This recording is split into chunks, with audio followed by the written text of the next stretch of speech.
Students. आज मैं define कर रहा हूँ वुड बी। ये स्पेसिफिकली मॉडल वर्ब बहुत कॉमनली प्रैक्टिस किया जाता है हमारी डेली रूटीन में, लेकिन ये कहाँ इस्तेमाल होता है आज इसी को डिफाइन करूंगा। अगर आपको मेरे पढ़ाने का तरीका पसंद आए तो आप मुझसे ऑनलाइन इंग्लिश लैंग्वेज कोर्स कर सकते हैं। आप पूरा टॉपिक को डिफाइन करता हूँ, वुड बी कहाँ पर इस्तेमाल होगा। एक तो नंबर वन है कि खुशी का इजहार करना हो, हाइपोथेटिकल कंडीशन में खुशी का इजहार करना है, वहां पर एक वुड बी का स्ट्रक्चर लगता है। For example, it would be a great fun to have an off today, यानी कि आज छुट्टी करने का मजा आ जाए। अगर छुट्टी हो जाए आज तो बहुत ही जबरदस्त मजा आ जाए, अगर आज ऐसा होता है। हालांकि ना अभी फिलहाल छुट्टी का चांस है, ना ऐसा कुछ हो रहा है, लेकिन हम एक सपोज कर रहे हैं एक ऐसी फर्जी सूरत हाल जो हम खुद से एक डिजायर का इजहार कर रहे हैं हाइपोथेटिकली, यानी कि एक कह लेंगे सारी स्टोरी खुद से क्रिएट कर रहे हैं। तो वहां पर वुड बी का इस्तेमाल किया जाता है एक ख्याली पुलाव बनाने के लिए। आप ऐसे समझ लें। फिर वुड बी, आपको पता है जितने भी मॉडल वर्ब है उनका पैसिव बनाने के लिए बी आता है। Can be, could be, should be, would be. इसी तरीके से passive of would is would be, he would be helped, उसकी मदद की जाएगी फ्यूचर में।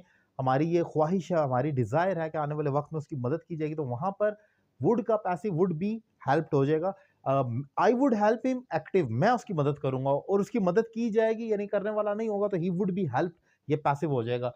फिर वुड बी का हम इस्तेमाल करते हैं किसी जब हमारे पास कोई एक्शन वर्ब ना हो। आपको पता है कि वुड के साथ हमेशा वर्ब की फर्स्ट फॉर्म आती है, he would go, I would help you, she would pass the exam. ये मतलब जितने भी मॉडल वर्ब है उनमें वर्ब की फर्स्ट फॉर्म आती है। Can, could, should, would, may, might, must, सब में वर्ब की फर्स्ट फॉर्म है। लेकिन अगर मॉडल वर्ब का फिक्रा और उसमें वर्ब है ही नहीं तो फिर क्या करेंगे? तो फिर हम वहां पर इस्तेमाल करेंगे बी का एज एन एक्शन वर्ब। जैसे ही वुड बी हैप्पी, अब यहाँ पर हैप्पी कोई वर्ब तो नहीं है, तो लेकिन मैं क्या ही वुड हैप्पी तो नहीं लिख सकता, वो खुश होगा। जबकि ये एडजेक्टिव है, एक हालत बयान कर रहा है, तो मैं कहूंगा ही वुड बी हैप्पी। मैं यहाँ पर कोई वर्ब ना होने की वजह से बी को एज एन एक्शन वर्ब इस्तेमाल कर रहा हूं। तो जितने भी मॉडल वर्ब है उसमें ऐसा ही होता है कि जब हमारे पास एक्शन वर्ब नहीं होता तो हम वहां पर बी का इस्तेमाल करते हैं। फिर वुड बी को एक पास्ट हैबिट के तौर पर भी इस्तेमाल किया जाता है। आपको पता है यूज टू और उसका जो अल्टरनेटिव है वो वुड है। जैसे ही यूज टू रन फास्ट, वो तेज भागा करता था। इसको मैं ये भी कह सकता हूँ ही वुड रन फास्ट, वो तेज भागा करता था। तो इसी तरीके से वुड भी होगा, ही वुड बी सैड।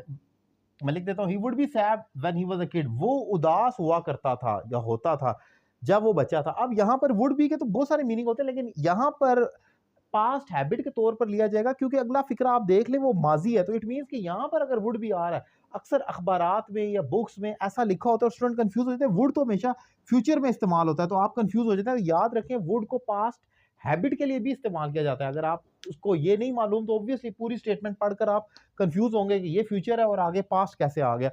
सो ये एक इंपॉर्टेंट टॉपिक है जो मैंने डिफाइन किया। उम्मीद करता हूँ लेक्चर आपको पसंद आया होगा। अपनी राय का इजहार करें और मेरे दीगर लेक्चर्स देखने के लिए मेरा YouTube channel Syed Ali Raza Kazmi subscribe कर लें।